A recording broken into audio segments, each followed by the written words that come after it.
Good morning, students. Myself, Dr. Monideepa from Jamshedpur Workers College, Jamshedpur, under Kulhan University.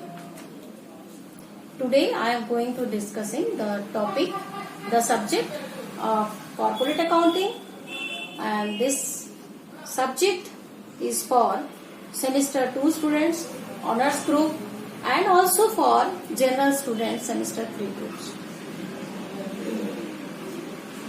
तो आज जो corporate accounting के हम topics को लिए that is issue of share, बहुत पहले से डिस्कशन चल ही रहा है. उसमें मेरा टॉपिक है call in advance. Issue of share chapter के अंदर में call in advance. Okay, call in advance में हम लोग देखेंगे meaning, important points, journal entry and interest on call in advance, meaning, journal entry and formula. Call in advance जब आ रहा था उसका इंटरेस्ट भी आएगा. कॉल इन एडवांस में मीनिंग देखेंगे, इंपॉर्टेंट पॉइंट्स देखेंगे, journal entry, and same is also in interest on call in advance के अगेंस्ट में भी मीनिंग देखेंगे, जर्नल एंट्री और फॉर्मूला ऑफ इंटरेस्ट कैसे कैलकुलेशन होता है. सबसे पहले क्या है meaning of call in advance. What is call in advance, इसको बोलेंगे when the share holder make any payment of any call before the due date of the share held by him. क्या बोले, when shareholder make any payment before the of any call, any payment of any call before the due date on the share held by him, the amount so is received by the company. The amount so is received by the company in advance is called call in advance. यानी ऐसा amount share holder payment कर रहा है जो कि अभी due नहीं हुआ है, लेकिन वो पेमेंट कर रहा है किसके अगेंस्ट में, जो शेयर उसके पास है उसके अगेंस्ट में वो पेमेंट पहले से कर दे रहा बिफोर ड्यू डेट. और कंपनी जब इस अमाउंट को ड्यू डेट से पहले रिसीव कर लेता है तब उस अमाउंट को बोला जाता है कॉल इन एडवांस. तो इसमें जो इम्पोर्टेंट पॉइंट लिखे हैं that is the very important point. उसको गौर करने वाली क्या क्या बात है. सबसे पहली बात है कि ये जो है आपका it is not shown under the current liability of the balance sheet. Balance sheet के करंट लायबिलिटी में नहीं आता है. सेकेंड ये है कि कॉल इन एडवांस के अगेंस्ट में the share holder shall not be entitled, share holder shall not be entitled to the voting rights. कोई भी एक्स्ट्रा वोटिंग राइट्स उन्हें नहीं मिलता है against that call in advance. And share holder is not entitled to receive any extra dividend against that call in advance. तो इस call in advance को हम कहाँ शो करेंगे, पहले बोल दिए कि करंट लायबिलिटी में वो शो नहीं होता है, तो कहाँ शो होगा. As per the guidelines of the institute of chartered accountants of India. According to them, this call in advance is shown in between the shareholder के अंदर में जो आता है ना share of the share holder. हम लोग देखे हैं बैलेंस शीट में जो सबसे पहला पॉइंट होता है equities and liabilities. Equities and liabilities के अंडर में आते हैं शेयर होल्डर फंड. और शेयर होल्डर फंड में जो पहला पॉइंट होता है दैट इज होता है शेयर कैपिटल. तो in between share capital and reserve and surplus, in between this call in advance will show in the balance sheet. Okay, तो हम लोग देख लिए हैं कि इसका मीनिंग क्या होता है, मतलब क्या होता है, और इसको हम किस तरह से शो कर सकते हैं जर्नल एंट्री में, बैलेंस शीट में. अब आते हैं जर्नल एंट्री की बारी. हम लोग देखेंगे जर्नल एंट्री, लेकिन स्टूडेंट्स याद रखना interest on call in advance, उसके बाद उसका मीनिंग बताएंगे, जर्नल एंट्री एंड फॉर्मूला बताएंगे. Now the journal entry of call in advance. तो हम पहले बताए हैं कि what is the meaning of call in advance. वो पेमेंट पहले ही रिसीव हो रहा है उसका ड्यू होने से पहले. तो सबसे पहले ये बता देते हैं, सबसे पहले शेयर होल्डर से हम लोग रिसीव करते हैं एप्लीकेशन मनी. इसीलिए एप्लीकेशन मनी के साथ एडवांस होने का कोई चांस नहीं है. इवन अलॉटमेंट मनी पे भी एडवांस होने का चांस नहीं है. चांस है। एडवांस किसका होगा अलॉटमेंट मनी में? Maximum share capital first share का हो सकता है, सेकंड शेयर का हो सकता है, मैंने सेकंड फर्स्ट कॉल मनी का हो सकता है, सेकंड कॉल मनी का यानी फाइनल कॉल मनी का भी हो सकता है। लेकिन एप्लीकेशन मनी में एडवांस होने का कोई चांस नहीं है। अलॉटमेंट में हो सकता है शेयर होल्डर पहले से पेमेंट कर दे, और फिर नहीं तो ये एडवांस होने का चांस रहता है फर्स्ट कॉल मनी में भी, वो सेकेंड कॉल मनी का पेमेंट एक साथ कर सकता है। तो नाउ जर्नल एंट्रीज।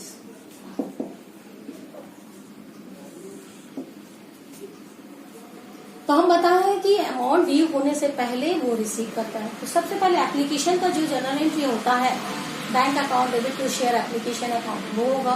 फिर शेयर एप्लीकेशन अकाउंट को ट्रांसफर कर दिया जाता है शेयर कैपिटल अकाउंट में। Share application account debit to share capital account, ये दो एंट्री का एज इट इज हो गया। इसके बाद अलॉटमेंट मनी रिसीव होता है। तो एडवांस जो आता है वो एडवांस एंट्री हम आपको बता रहे हैं, और उसका एप्लीकेशन या शेयर कॉल के साथ क्या कैसे जर्नल एंट्री होता है वो बाद में बताएंगे आपको। व्हेन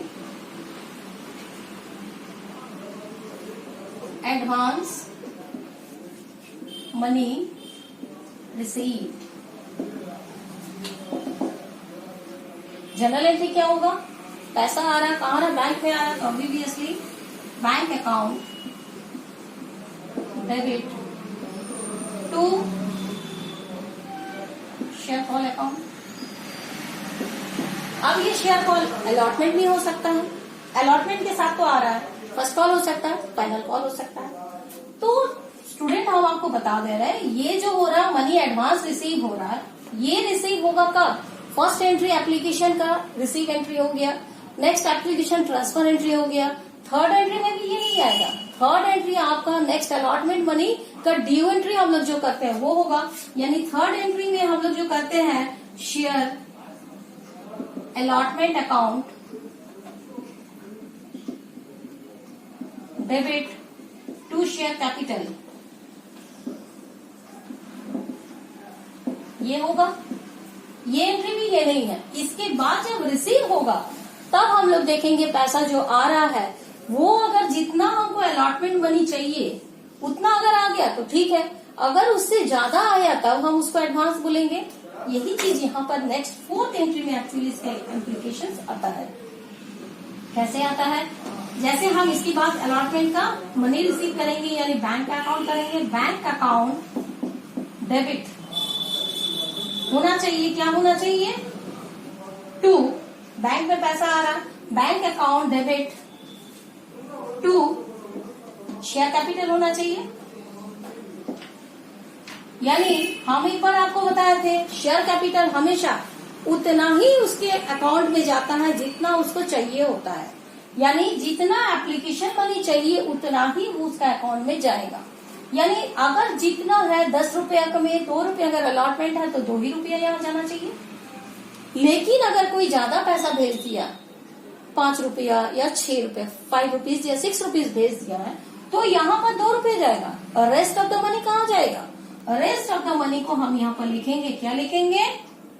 जैसे लिखे हैं कॉल इन एडवांस, इसमें 4 रुपीज आएगा क्योंकि बैंक में कितना आ गया? बैंक में 6 रुपीज आ गया, जो कि एप्लीकेशन अलॉटमेंट के अगेंस्ट में या फर्स्ट कॉल के अगेंस्ट में जितना है उतना शेयर कैपिटल में तो जा रहा है।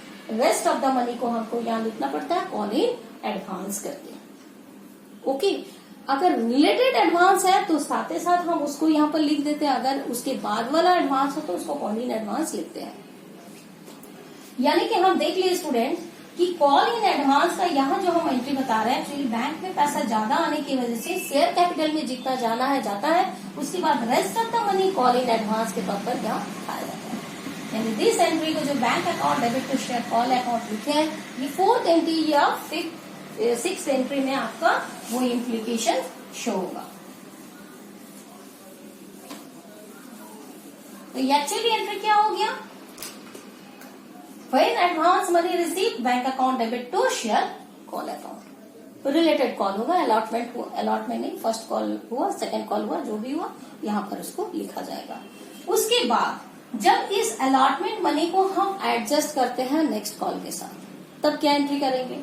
सबसे पहले क्या करेंगे, इसको नेक्स्ट कॉल के साथ हम एडजस्ट कर देंगे। Number 2, when call in advance adjusted with related calls. यानी अलॉटमेंट में अगर मान लो एडवांस आया तो हम रिलेटेड कॉल के साथ उसको एडजस्ट करेंगे, तो शेयर कॉल अकाउंट कहां जाएगा,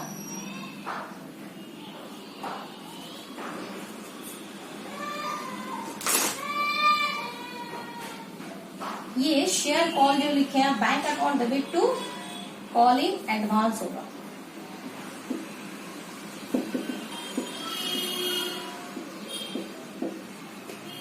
ओके, और व्हेन कॉल इन एडवांस को हम एडजस्ट करेंगे तो यहाँ पर कॉल इन एडवांस को डेबिट करेंगे,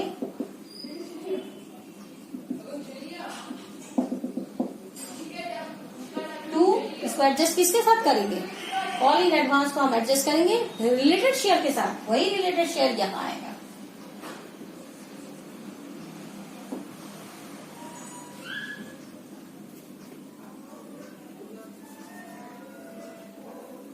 यहां लिखते हैं बेटा रिलेटेड शेयर अकाउंट।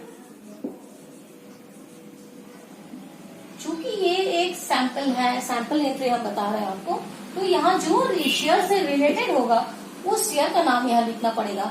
अगर फर्स्ट कॉल से रिलेटेड एडवांस है तो फर्स्ट कॉल शेयर के साथ वो एडजस्ट होगा, यानी रिलेटेड शेयर कॉल अकाउंट। यहाँ लिखेंगे रिलेटेड शेयर कॉल अकाउंट, यानी फर्स्ट शेयर कॉल अकाउंट या सेकेंड कॉल अकाउंट जो भी रहेगा।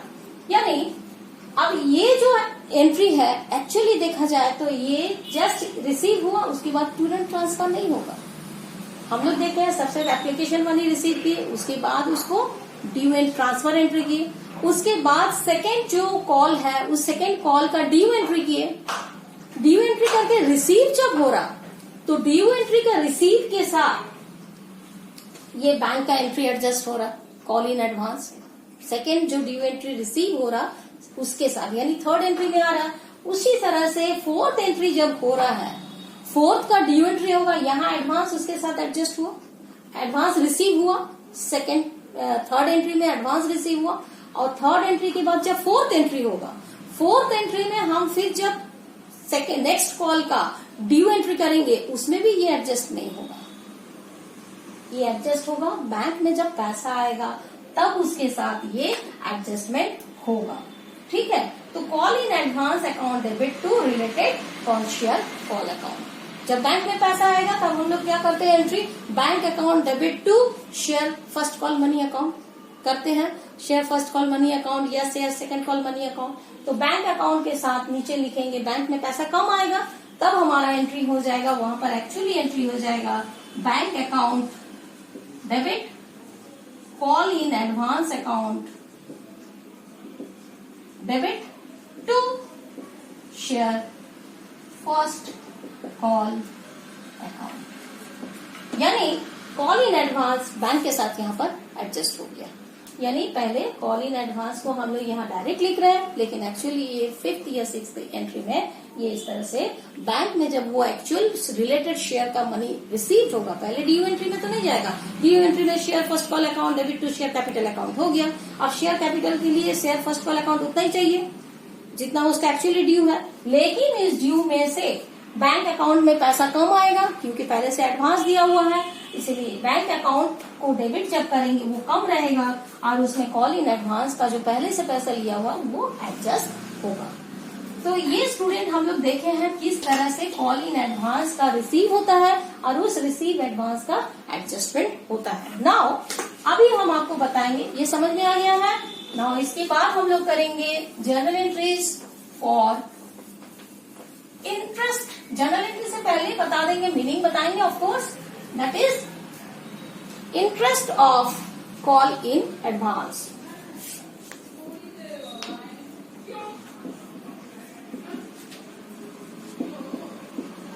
अब ये interest of call in advance क्या होता है?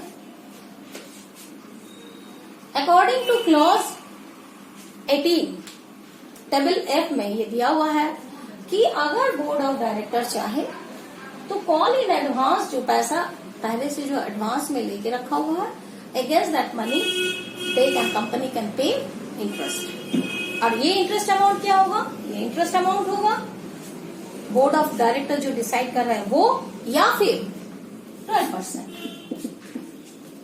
इससे ज्यादा नहीं होना चाहिए।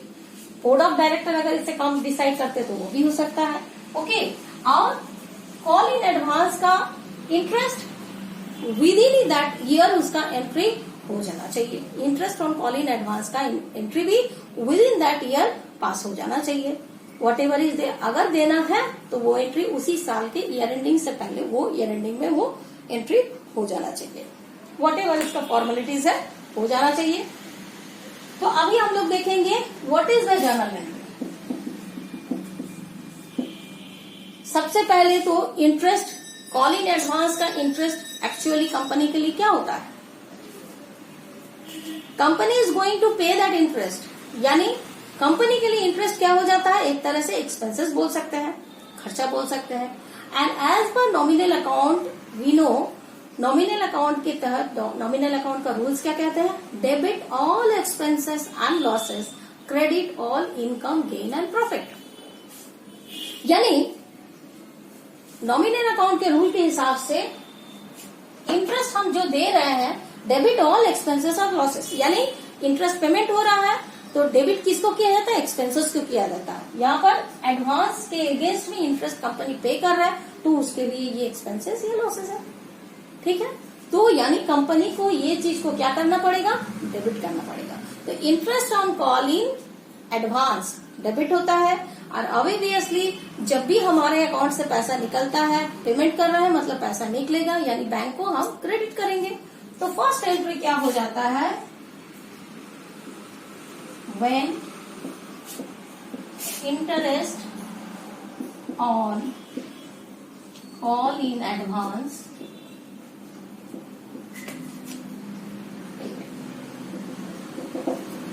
पेमेंट कर रहा है, पे यानी हम जब पेमेंट कर रहे हैं तब क्या होगा? तो एंट्री हो जाएगा, पहले ही बोले हैं इंटरेस्ट ड्यू एक्सपेंसेस होता है कंपनी के लिए, इसीलिए एज पर नॉमिनल अकाउंट ये डेबिट किया जाएगा।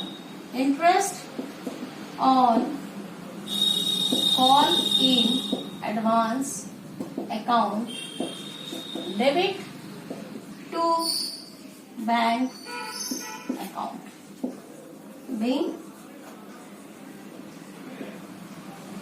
interest paid,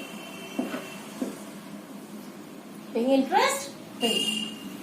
अब सवाल उठता है, इंटरेस्ट ठीक है ड्यू था, हम इंटरेस्ट पेमेंट कर दिए, लेकिन इंटरेस्ट पेमेंट करने अगर हम कर दिए तो अच्छी बात है, लेकिन अगर इंटरेस्ट हम पेमेंट नहीं कर पाए तो किसी कारण से, यानी कि इंटरेस्ट मेरा ड्यू रह गया, तो इन दैट केस ड्यू का एंट्री क्या होगा? ड्यू का एंट्री क्या होगा? माने हम देखें ये नोट हो गया स्टूडेंट्स, मतलब यहाँ इंटरेस्ट का पेमेंट हो गया, यानी उसी साल में अगर इंटरेस्ट का पेमेंट हो जाता है तभी एंट्री होगा, बैंक को हम लोग क्रेडिट कर देंगे। लेकिन अगर इंटरेस्ट पेमेंट नहीं हुआ, इंटरेस्ट ड्यू रह गया, तब हम लोग क्या एंट्री करेंगे? When interest on call in advance not paid till the end of the year,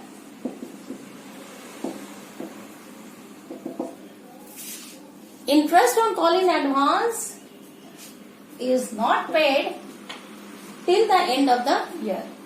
year ending आ गया लेकिन तब तक उसका पेमेंट नहीं हुआ, तो हम एक उसका ड्यू जो बन रहा है उसका एंट्री पास करके रख देंगे। यानी हर हाल में interest on call in advance तो डेबिट करना है, interest on call in advance account वो तो डेबिट होगा। टू किसको करेंगे? टू लिखेंगे आउटस्टैंडिंग इंटरेस्ट अकाउंट, और आउटस्टैंडिंग इंटरेस्ट लिख सकते हैं या फिर आउटस्टैंडिंग इंटरेस्ट के बदले में एक और लिख सकते हैं, that is sundry share holders account. Sundry share holders account, यानी अल्टीमेट इंटरेस्ट हम किसको देंगे, शेयर होल्डर्स को देंगे। इसीलिए जो रिलेटेड शेयर होल्डर्स के अगेंस्ट में वो इंटरेस्ट ड्यू बन रहा है उसका नाम हम क्रेडिट करेंगे। अब स्टूडेंट देखो ईयर एंडिंग आ गया है, ईयर एंडिंग में हम इंटरेस्ट ड्यू का एंट्री कर दिए, इंटरेस्ट पेमेंट नहीं कर पाए, ड्यू का एंट्री कर दिए। तो इसके बाद हम क्या करेंगे, इंटरेस्ट जो ड्यू हो गया है, interest on call in advance, इस कॉल इन एडवांस को, interest on call in advance को हम एडजस्ट कर देंगे। किसके साथ एडजस्ट करेंगे, प्रॉफिट एंड लॉस अकाउंट के साथ। तो आओ देख लेते हैं उसका जर्नल एंट्री कैसे करेंगे। क्योंकि interest on call in advance, interest जो खर्चा है वो तो ड्यू बन रहा है शेयर होल्डर के लिए या इंटरेस्ट कॉल इन एडवांस के अगेंस्ट में, लेकिन उसको ऐसे ही नहीं छोड़ सकते हैं, उसको हमको प्रॉफिट एंड लॉस के साथ एडजस्ट कर देना। मेरा जो प्रॉफिट है उसके साथ मेरा खर्चा को एडजस्ट हो जाना चाहिए। यानी when interest on call in advance is transferred to statement of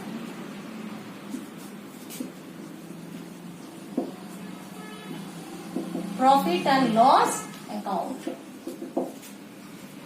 When interest on call in advance is transferred to statement of profit and loss account, हम लोग क्या करेंगे, वो जो मेरा इंटरेस्ट ड्यू है, पेमेंट भी किए और ड्यू भी हुआ, वटेवर में भी पेमेंट अगर कर दिए तब भी ये ट्रांसफर एंट्री होगा, ड्यू अगर है जो कि आउटस्टैंडिंग में खड़ा करके रखे तब भी हम उसको प्रॉफिट एंड लॉस के साथ एडजस्ट कर देंगे। यानी उसका एंट्री हो जाएगा profit and loss account debit to, interest debit में था, अब इसको हम क्रेडिट में लेके आएंगे, टू इंटरेस्ट ऑन, एक्चुअली खर्चा है इसीलिए पीएल डेबिट हो रहा है, interest on call in advance account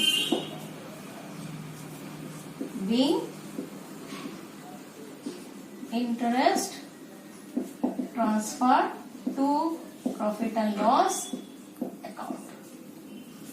Being interest आप लोग फुल फॉर्म में लिखना, ट्रांसफर टू लिखे हैं, being interest transfer to profit and loss account.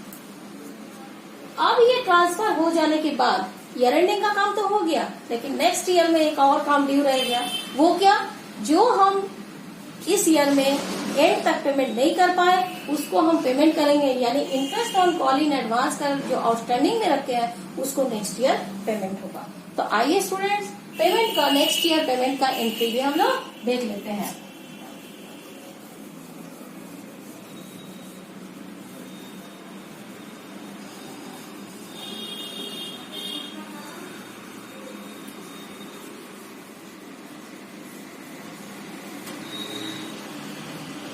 क्या लिखेंगे, when outstanding amount paid और due amount paid। Okay, outstanding क्या है, यहाँ पर और interest on call in advance नहीं लिखा जाएगा क्योंकि दिस अमाउंट को हम ट्रांसफर कर दिए आउटस्टैंडिंग इंटरेस्ट अकाउंट में, तो यहाँ पर डायरेक्ट होगा या फिर share holders, sundry share holders account में। तो अभी हम पेमेंट किसके अगेंस्ट में करेंगे, यहाँ लिखेंगे direct outstanding interest account debit और सन्ड्री शेयर होल्डर्स। तो यहाँ आएगा this will come here, sundry share holders में भी आउटस्टैंडिंग इंटरेस्ट आप जिसमें उसको डेबिट करके रखते, माने उसके अगेंस्ट में क्रेडिट देके रखे हो, that will be not debited here, sundry share holders account debit to, सीधा बैंक अकाउंट को हम क्रेडिट कर देंगे। क्या लिखेंगे, बैंक अकाउंट, यानी बैंक के थ्रू उसको पेमेंट हो जा रहा है। तो स्टूडेंट्स अब देखो किस तरह से जितने भी ड्यूज एंट्रीज है, पहले तो कॉल इन एडवांस का एंट्री हम लोग देखे, कॉल इन एडवांस कैसे रेज हो रहा है, कॉल इन एडवांस रेज होने के बाद वो किस तरह से एडजस्ट हो रहा है, एडजस्ट होने के बाद उसके अगेंस्ट में किस तरह से इंटरेस्ट ड्यू हो रहा है। इंटरेस्ट अगर पेमेंट हो गया ठीक है, अगर पेमेंट नहीं हुआ तो उसको माने किस तरह से ईयर एंडिंग में ट्रांसफर हो रहा है और ट्रांसफर होने के बाद उसको नेक्स्ट ईयर में उस ड्यू एंट्री का कैसे पेमेंट हो रहा है। अब नाउ लास्ट पॉइंट बचता है हम लोग के लिए, ये जो इतना बार हम लोग इंटरेस्ट लिख रहे हैं, how to calculate that interest, कैसे इसका हम लोग कैलकुलेशन करेंगे, यानी कि formula. What is the formula? It is that interest of call in advance. अभी हम लोग उसका फॉर्मूला लिखेंगे।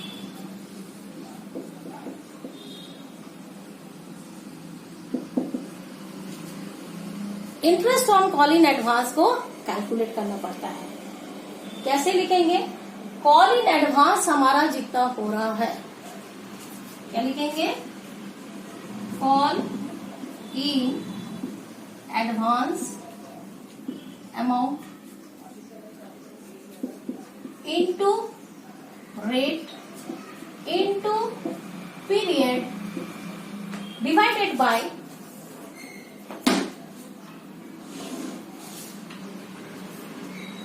and this will be divided by 100 आना रेट के लिए into अभी हम लोग लिखेंगे 12, ये 12 मंथ है। अगर हम पीरियड यहाँ ले रहे हैं तो उस पीरियड जिस मोड में ले रहे हैं, अगर मंथली मोड में पीरियड को रखे हैं तो यहाँ 12 से डिवाइड करेंगे। अगर डेज का मोड में रखे हैं तो ये ऑब्लिक और साइन है तो यहाँ पर 365 लिखेंगे, यानी ये डेज मोड में अगर ले रहे हैं पीरियड को तो 365 लिखेंगे। Now the point is that call in advance amount तो समझ में आ रहा, जितना वो अमाउंट एडवांस में भेज रहा है उसको यहाँ रख लिए। Rate it will given in the question में दिया हुआ है, रेट क्या होगा, रेट रख लिए। What will be the period, period क्या लेंगे? पीरियड वो है कि कॉल इन एडवांस जिस दिन में हो रहा है, दैट डेट, जिस डेट में वो अमाउंट पेमेंट हो रहा है and actually the date due हो रहा है, बिटवीन दैट गैप को पीरियड कहा जा रहा है। यानी अमाउंट रिसीव अगर आज हो रहा है बट इसका ड्यू डेट अगर 2 महीना बाद है तो इस 2 महीना पीरियड को पीरियड में रखेंगे, 2/12 लिखेंगे। जिस डेट में ड्यू हो रहा है and receiving date, this gap is called period. तो स्टूडेंट्स आपको समझ में आ गया है कि कॉल इन एडवांस का किस तरह से जनरल एंट्री होगा एंड उसके साथ साथ हम लोग इसको अकाउंटिंग इम्प्लीकेशंस क्या होगा, उसको कहाँ पर बैलेंस शीट पे शो करेंगे, किस तरह से उसका फॉर्मूला लिखाएंगे, ये सारा समझ में आया।